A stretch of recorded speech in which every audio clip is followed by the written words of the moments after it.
Alors commençons par le commencement. Une petite définition nécessaire. Alpinisme, pardon. Style artistique qui s'est développé au XVIIe et au XVIIIe siècle dans les pays catholiques. Ce style puissant se caractérise par la recherche de l'effet surprenant, du grandiose et du mouvement, par le désir de liberté, au détriment parfois du sens de la mesure. Perdant peu à peu de sa vigueur, il devait, en s'amenuisant, conduire au style rococo. Synonyme, baroque. Pour illustrer cette définition, un petit extrait de Compagnons de Bordée, page 17. Une première histoire, Édith, roi de la montagne.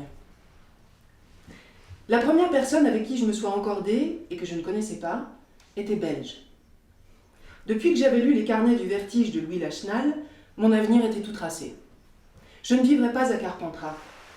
Son marché, ses fraises, ses berlingots, mais à Chamonix-Mont-Blanc, capitale mondiale de l'alpinisme, où je serai guide, comme tous les gens qui vivent à Chamonix. En attendant, je suivais un stage pour acquérir la qualification prestigieuse d'aide-moniteur bénévole d'alpinisme dans un centre de vacances du côté de Briançon. Après une semaine de révision des techniques de base, la neige, la glace, le rocher, nous avions eu droit à un jour de repos. Une belle journée ensoleillée où tout le monde était parti grimper. Je m'étais retrouvée associée au seul belge de la formation, un petit rondouillard avec un fort accent, qui n'avait pas fait grosse impression lors de la séance d'escalade au rocher du Pantalon, mais qui se présentait lui-même comme un alpiniste d'expérience. Il avait décidé que nous irions faire la voie d'Avin à l'Aiguillette du Lauzet, une classique haute de 250 mètres au-dessus du col du Lotaret. Le plus ancien de la bande nous ayant vaguement expliqué le cheminement de la voie depuis le bord de la route, concluant selon la formule habituelle, de toute façon c'est évident, nous étions partis droit dans la pente. Le soleil cognait dur, et c'est la mine bien rougeaude que nous butâmes, 1 heure plus tard, contre la muraille. « Cette marche, sais-tu, m'a terriblement fatiguée ?» me prévint aussitôt mon ruisselant mentor. « Il ne saurait être question que je m'élance en tête de cordée. » Il s'était écroulé sur une grosse pierre et fouinait dans son sac. Je descendis d'un trait la moitié de ma gourde. « Sais-tu que c'est très mauvais de boire de l'eau après un tel effort? Tu vas finir l'estomac comme une barrique. Es-tu déjà grimpé à Freyre ?» J'avais vaguement entendu parler de cette falaise au bord de la Meuse. « Ouais, c'est autrement organisé qu'ici. Là-bas, il y a un bar au sommet de la falaise. » Il avait un petit rire, moitié grinçant des dents, assez désagréable. « De toute manière, sais-tu, en montagne, c'est comme en amour. Rien ne vaut une bonne gueuse. » Il était visiblement content de sa trouvaille. « La gueuse alambic, la meilleure bière du monde. » T'es sûr que ça démarre ici? La dalle au-dessus de nous ne m'inspirait pas grande confiance. « Bah, où veux-tu que ça démarre? Nous sommes bien au pied de la paroisse, qu'il me semble. » Mais il n'y a pas de piton. D'un geste désabusé, mon compagnon me fit comprendre que son expérience lui avait appris à ne pas tenir compte de ce genre d'argument. « Mon pauvre ami, si tu crois qu'en montagne on trouve des pitons à tout bout de champ. » L'expression était bien choisie. Le mur qui nous dominait était couvert de végétation. En plus, le rocher était d'une qualité épouvantable. Au bout d'une dizaine de mètres d'escalade, déstabilisé par l'impossibilité de mettre le moindre point d'assurance et la luxuriance de la végétation, j'ai mis de nouveaux doutes. Mon camarade me répondit d'un ton très assuré « Bah, c'est tout à fait logique, tu es bien trop à droite. » Bien que cela parût encore moins engageant que là où j'étais, je gagnais, par une longue et délicate traversée ascendante, la partie gauche de la dalle, sorte de gravière verticale d'où s'échappait de longs brins d'herbe qui me chatouillaient le nez et m'empêchaient de voir où je mettais les pieds. À 20 mètres du sol, un frisson d'horreur me parcourut l'échine quand je partis en charnière à cause d'une prise qui m'était restée dans la main. Une voix très calme monta de la base. « Sais-tu, tu es maintenant à l'évidence beaucoup trop à gauche, hein ?» En proie à de petits tremblements, tout à fait conscient d'avoir dépassé le point de non-retour, je me jetais dans une nouvelle traversée oblique sur un terrain qui se révéla encore plus aléatoire. L'usage veut qu'en escalade, le second de cordée informe régulièrement son leader de la distance de corde encore disponible. Attention, plus que 10 mètres, plus que 5 mètres, 3 mètres, pour finir par annoncer « bout de corde ». Cela permet au premier de cordée de s'arrêter à l'endroit le plus opportun pour installer son relais. J'allais découvrir que cet usage n'est pas en cours en Belgique. Miraculeusement parvenu au bout de mon raid kamikaze, mais très éprouvé sur le plan psychique, j'entendis « bout de corde absolu !» Une brusque tension de la corde, au moment où j'essayais de me rétablir sur une misérable rampe herbeuse, confirma que ça n'était pas dit pour plaisanter. « Donne-moi 1 mètre, vite !»« À bout de corde absolu !» répéta sereinement la voix. Une violente bouffée de chaleur me monta à la tête. M'obliger à faire à reculons mes derniers mètres d'escalade était aussi raisonnable que de demander à un perchiste de refaire son saut en marche arrière. Mais monte un peu, vite! Inutile de se mettre dans des états pareils. Je crois pourtant avoir été clair une fois. Quand je dis bout de corde absolu, ça veut tout simplement dire bout de corde absolu. Nous autres, Belges, n'avons pas coutume de prendre à la légère tout ce qui touche à la sécurité, hein? J'étais déjà en train de tomber. Décorde-toi, bouge! Fais quelque chose, bordel de merde! Oh, c'est bien les Français, ça! C'est plus fort que vous pouvez pas vous empêcher de vous cabrer à la moindre anicroche. Suivit un long moment de silence et d'incertaine immobilité. Cramponné à mes brindilles, je risquais un œil vers le bas. Mon acolyte, une canette dans une main, une paire de jumelles dans l'autre, avait la tête tournée vers la route, dont on apercevait les lacets 400 mètres plus bas. « Oh, les voilà !» lança-t-il joyeusement.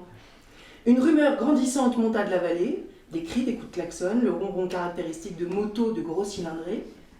J'aperçus 3 motards, suivis de quelques voitures colorées roulant à faible allure au beau milieu de la chaussée. Mon compagnon bondit sur place. « C'est Eddie qui est en tête !» Un petit point jaune apparut, zigzagant sur le bitume. « Vas-y Eddie, allez la Belgique !» Le peu de mou qu'il m'avait accordé, en se levant, me fit un bien considérable. Je parvins à me tapir sur le bord d'une petite vire. Je cherchais à adhérer au sol de tout mon corps, la joue écrasée sur les graviers. « Ah, zut alors! En voilà 2 juste derrière. J'espère que c'est pas au cagnard, celui qui a le maillot bic. Il était à moins de 2 minutes en général. » Ma plateforme étant tout sauf plate, les gravillons roulants, je me sentais irrésistiblement déraper vers le vide. « Ah, voilà les voitures des directeurs sportifs! Oh, c'est bon signe, ça! Ça veut dire qu'ils ont fait le trou. » Il fallait que je tente quelque chose. Vite. Mon sursis n'était qu'une question de secondes. « Ouais, 30 secondes! Ça fait précisément 30 secondes qu'Eddie est passé !» De la main gauche, je cherchais fiévreusement un piton. « Ça va faire mal, je te dis !» Le piton entre les dents, ma main droite courait sur mon baudrier à la recherche du marteau. « Et voici le peloton, 1 minute! Ça fait exactement 1 minute d'avance pour Eddie. Qu'en dis-tu, hein? Ils sont morts !» Je tenais enfin mon marteau. « Vois-tu la même chose que moi, une fois? Les dégâts sont considérables. Le peloton est déjà effiloché comme une vieille chaussette, hein? » Du menton, je creusais la terre sous mon nez pour atteindre le rocher. En voici un qui m'a l'air déjà bien fatigué. Il a dû laisser des plumes dans l'isoire. Mais attends voir, avec ce maillot rouge et jaune. Ah mais c'est Christian Van Der Broek, le meilleur grimpeur belge incroyable. Quelques petits cailloux volèrent vers le bas. Ah doucement là, attention à ma canette. De toute façon, faut bien le reconnaître, hein, Van Der Broek, depuis le début de la saison, c'est plus le grand kiki qu'on a connu. Il y en a qui disent qu'il serait de la pédale joyeuse. La roche apparut enfin, lézardée d'une fente providentielle. Si tu vois ce que je veux dire. De puissants coups de klaxon retentirent. Sais-tu, c'est pas si rare que ça dans le cyclisme. Des petits gloussements énervants me parvinrent aux oreilles, à force de grimper en danseuse. J'ajustais mon piton, et puis de se sucer la roue. Mon compagnon avait explosé de rire, au moment où tout le cirque de montagne autour de nous renvoyait la cacophonie qui marquait la fin du cortège. Il dut s'imaginer que je donnais de frénétiques coups de marteau pour participer aussi à cette ambiance joyeuse. « Allez les Belges, allez les Belges, allez !» beugla-t-il en applaudissant le défilé. Un doigt dans l'œil du piton, la première prise ferme que je tenais depuis le départ. Je m'accordais 1 seconde de répit. j'avais la gorge plus sèche qu'un cracheur de feu, et les pulsations affolées de mon cœur me massacraient les tempes. Était-ce l'envie de se dégourdir les jambes après tant d'émotions? Le fait est que mon compagnon eut soudain la bonne idée de descendre de son piédestal, m'arrachant à mon perchoir plus sûrement qu'à un sonneur de cloche. Je me retrouvais balançant au-dessus du vide, suspendu par un doigt. Une cataracte d'insultes s'abattit sur l'assassin patenté qui était censé m'assurer. Laissant l'orage passer, je fis alors preuve d'un grand sens de l'à-propos. Ah, c'est tout de même pas ma faute à moi, hein, si tu grimpes la tête dans le guidon.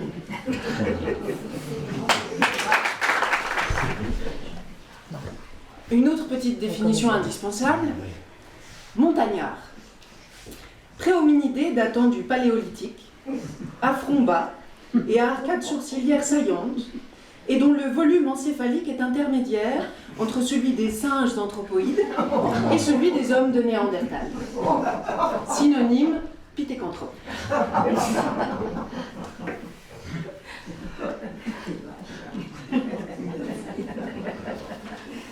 Le port de la mer de glace, premier chapitre. En entrant dans ce petit bar de Val-Misère, village oublié en amont de Chamonix, j'avais eu la très nette impression de sortir de ma trajectoire, de faire comme une sorte de pas de côté pour quitter la voie et ainsi échapper à l'ordinaire train de la vie. J'étais assez loin de me douter alors des conséquences irréversibles qu'allait entraîner cette concession, d'apparence pourtant anodine à mon emploi du temps. Le bar s'appelait le port de la mer de glace. C'était d'ailleurs ce nom qui m'avait attiré comme un clin d'œil. Un nom original pour une fois. À 2 pas de la capitale mondiale de l'alpinisme, toute dévouée au tourisme, où les enseignes commerciales se contentaient le plus souvent d'évoquer la beauté des cimes, bar des glaciers, café des marmottes, brasserie des alpages. Échappant à la tradition, le port de la mer de glace, si l'on peut dire, n'était pas un nom bateau. L'endroit était vide, hormis un petit gars, aux cheveux crépus, accoudé au zinc, côté client. Ça avait l'air d'être le patron qui lisait le journal et qui n'avait pas accordé la moindre attention à mon arrivée. C'est possible d'avoir un petit blanc? Silence. Pas que ça à foutre. Le ton ne supportait pas la réplique, je m'apprêtais à sortir, lorsque j'entendis dans mon dos « Ordinaire ou de Savoie ?» Le petit homme à cheveux crépus avait extrait son nez du journal et me regardait l'air en colère. On aurait dit Charlot avec des lunettes mais sans moustache. Bon alors, de Savoie. Satisfait de ma réponse, il retomba dans sa lecture. La bouteille c'est dans le frigo, hein. Il y a 2 verres sur l'évier. Un peu décontenancé, je passais dans la cuisine, derrière le bar, où tremblait un frigidaire moyenâgeux. Une bouteille de roussette à moitié entamée y attendait son heure. Je servis de mon mieux 2 verres sur le comptoir. Oh, on fait pas dans le prêt-à-porter ici. Je suis pas à la veille de vous embaucher comme barman si vous me laissez des faux cols pareils. Le patron attrapa avec fureur la bouteille de blanc et compléta les 2 ballons à ras-bord. Santé! Il leva son verre, le descendit plus sec et replongea dans son journal. Le décor du bar était on ne peut plus savoyard. Des filets de pêche couvraient les murs, garnis de homards, de crabes et autres crustacés, tandis qu'à l'arrière du comptoir, des plans en coupe de bateaux tapissaient les quelques rares espaces dégarnis de bouteilles. Sur l'étagère la plus en vue gisait la maquette d'un 3-mâts, les voiles ratatinées et jaunies par le tabac, comme échouées là par un soir de déprime. Femme de gendarme, au pluriel et en 6 lettres, ça vous dit quelque chose?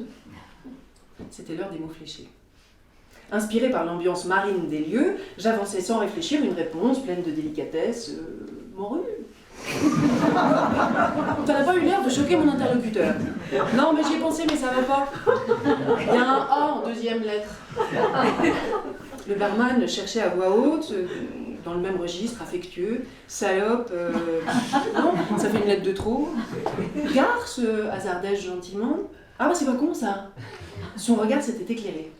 Il inscrivit les 6 lettres assassines sur la grille et passa derrière le bar. Ça s'arrose. Je peux? Oh ben allez-y parce qu'il est dur aujourd'hui. Je m'approchai du journal, plié en 4 à la page des jus. Quelques mots étaient déjà écrits, dont celui qui fournissait le A de Garce. La définition en était spécialité de Savoie, Réponse, sardine. Vous êtes sûr de votre coup là pour les sardines? La spécialité du port de la mer de glace, c'est les sardines. Il vida le restant de la bouteille de roussette dans son verre et le but d'un trait. Vous vous êtes perdu, non, pour arriver ici à cette heure Tandis qu'il se saisissait d'une nouvelle bouteille, je lui confiais, avec une nuance de fierté dans la voix, que j'étais guide de haute montagne, depuis peu à Chamonix. Dans sa réponse, on était assez loin du sifflement admiratif qui accompagne en général ce genre d'aveu. Ah bon? Métier de con, gagne misère. Passer son temps à traîner des glandus au bord des précipices, qu'aurait mieux fait d'aller en vacances à la mer. Le bouchon s'évada de la bouteille avec un de soulagement. Le patron trempa son majeur dans le goulot pour l'en extirper aussitôt d'un geste sec, nouveau. Le vin plongea gaiement dans les deux verres. Moi, c'est Gérard. Je tenais un rade en Bretagne avant d'atterrir dans ce trou. Ah bah les mains, c'est autre chose. Il avala son blanc d'une seule gorgée. Nous contemplâmes en silence la grille des mots fléchés. La définition du 1 horizontal était étrange. Mauvaise hier. En 9 lettres, avec le S de sardine en 5e lettre. Gérard aussi s'était concentré sur le problème et saisi d'une inspiration soudaine, il remplit les 9 cases avec fébrilité. Réponse, indigestion. Ah non, je sais pas ce que j'ai bouffé hier, c'est pas passé. Du coup, le 9 vertical devenait plus facile. Hein. Le mot commençait par le N de digestion, finissait par le E de garce, avec pour définition lumière céleste. Le patron leva la tête, l'œil suspicieux, regarda l'éclairage de son bistrot comme s'il le voyait pour la première fois, et inscrivit sans hésiter néon. Le deuxième N de néon et le E de garce se retrouvèrent superposés. Ah non, il y a quelque chose qui ne va pas. Non mais néon, c'est obligé, ça peut pas être autre chose. Mais garce, alors garce, ça doit être faux. Nous nous replongeâmes à la recherche de ces énigmatiques femmes de gendarmes, vaches, carnes, tâches, traînées, tartes. Nous avions beau réfléchir à voix haute, le N de néon rejetait toutes les hypothèses logiques. Les femmes de gendarmes nous barraient la route. Hein. Oh, les catins! Oh, Gérard exultait. Oh, bien envoyé, ça s'arrose. Allez, tournez du patron. Il repassa derrière le comptoir et nous remit 2 petits blancs. Il était 10h30 du matin.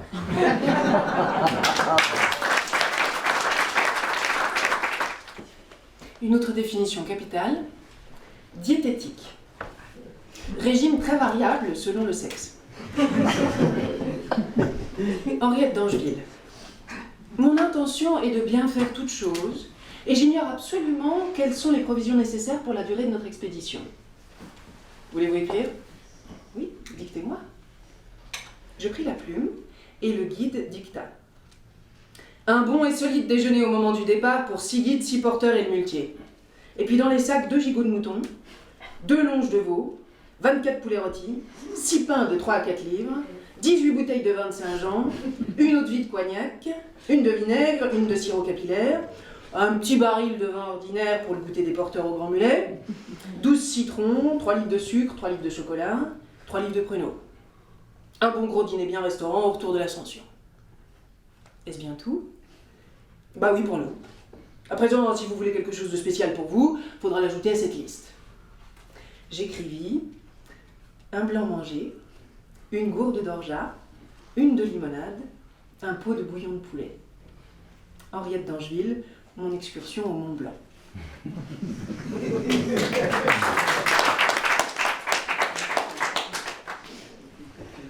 Alors un exemple de la diététique pratiquée dans le port de la mer de glace, en pleine montagne, au pied des Drues. La nuit tomba, alors que nous atteignions le sommet de la niche. Une superbe plateforme, au pied d'un grand dièdre qui se perdait dans les brumes, et l'obscurité fut la bienvenue. Ce grand dièdre était d'ailleurs la seule information que je possédais sur le reste de la face. Il fallait le remonter, puis les difficultés allaient croissantes jusqu'à l'arête sommitale du Petit Dru, avec de nombreux passages en surplomb. En hauteur pure, nous avions déjà gravi plus des 2 tiers de la face. Mais en difficulté technique, ce qui nous attendait était sans commune mesure avec ce que nous avions franchi au-dessous. Nous n'étions pas prêts de revoir une plateforme comme celle qui nous accueillait ce soir. J'alertais l'attention de mes camarades sur ce seul point. « Ah bon bah alors, on va profiter qu'on peut encore mettre les verres à plat. » Gérard plongea le nez dans son sac à dos. Fernando avait annoncé au menu des bavettes à l'échalote avec des frites. Il coupait déjà les pommes de terre en tranches. J'étais très curieux de voir comment elles allaient être frites. La réponse était on ne peut plus simple. Fernando extirpa de son sac, aussi inépuisable que celui de Gérard, 2 litres d'huile et une belle friteuse noire en fonte. Devant mon air déconcerté à l'idée qu'on hissait ça depuis 3 jours, Fernando se fendit de son plus beau sourire. Il n'y a pas de mystère. Si on veut manger des bonnes frites, il faut une bonne friteuse. C'est logique, non? L'amiral, histoire de changer, avait sorti une bouteille de Ricard pour l'apéro. La première fonction du réchaud fut de faire fondre de la neige pour hydrater la célèbre boisson sudiste. Il faisait à présent complètement nuit.